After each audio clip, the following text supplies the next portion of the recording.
जिल्हाधिकारी कार्यालयात छत्रपती शिवाजी महाराजांना अभिवादन।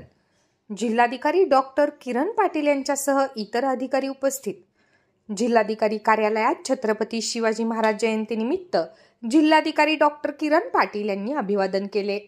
यावेळी निवासी उपजिल्हाधिकारी सदाशिव शेलार, उपजिल्हाधिकारी सुरेश थोरात, उपविभागीय अधिकारी शरद पाटील, नाझर गजानन मोतेकर आदी उपस्थित होते।